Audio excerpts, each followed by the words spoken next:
Hi, boys.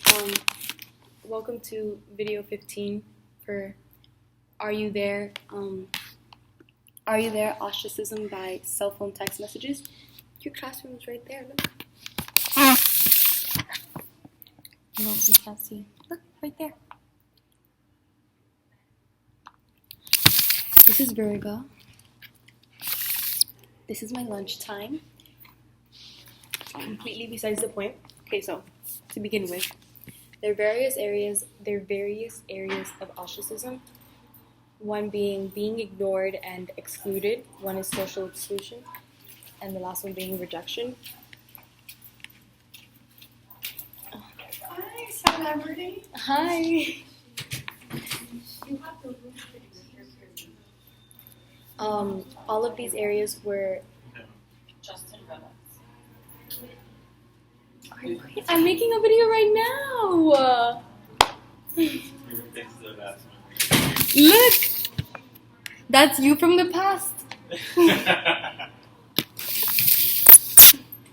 just looked up the schedule. Okay, so all of those various forms of ostracism were associated with unpleasant and painful experiences and hurt feelings and lower levels of belongingness and self-esteem. Like I said in many other articles, belongingness and self-esteem were one of the most threatened needs as a result of social ostracization. The belongingness theory basically states that social exclusion would cause anxiety as it signals potential or even actual lost sense of belongingness. Something called the cyberball was referenced in a literature review, basically saying that those that were ignored showed lower levels of self-esteem, sense of belongingness, sense of control, and meaningful existence, as opposed to those who were told that their computer wasn't hooked up, so that was the reason that they couldn't interact socially. One common element in the people that were ignored was that they would see others interacting socially, and that's what would cause them some of the most pain, because as you see others interact, it's a constant reminder that you can't interact. Because of new technology, it's a lot easier to communicate with other people, but just like it's a lot easier to communicate with other people, it's a lot easier to partake in something called relational aggression, which is basically just manipulating relationships to hurt a person. One aspect of this study was to figure out whether short episodes of text messages were also associated with feelings of being ignored.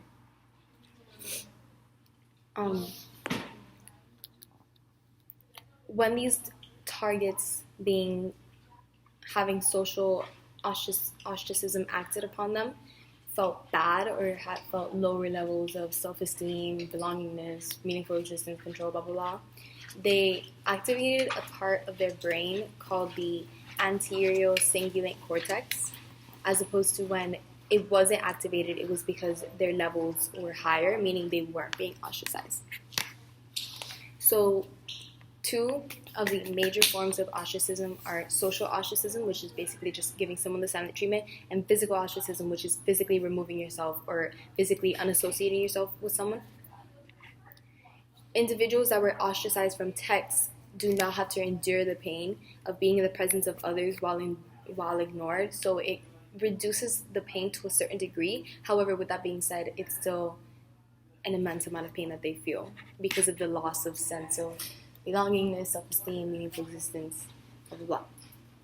So in the study, there was 43 students, 27 women, 16 men, that were randomly assigned to either be ostracized or included, and to be a part of the in-group or out-group. Basically, how they were told if they were being ostracized or not was that they would be grouped into participants of 3. They would be sat in a triangle, all 60 centimeters apart. And if you were one of the sources, you would get a letter A sent to you. And then if you weren't, you just wouldn't get anything sent to you. And then they would be asked a question such as do you smoke? And that's how they would figure out if you're part of the in group or the out group. So, for example, in the smoking situation, it would be if you smoke, you're part of the in group. If you don't, you're part of the out group. So, in order to test predictor variable, they used the Yamaguchi collectivism scale. They used SMS communication for the actual communicating in the groups.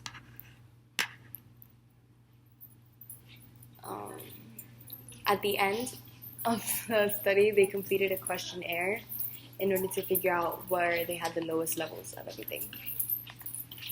This is for our Goyas. Yes. So, for the results, ostracized individuals reported feeling more excluded and ignored than the included participants, which was expected because they were ostracized. Participants were also fully aware of their group membership status, so they knew whether or not they were part of the in-group or the out-group.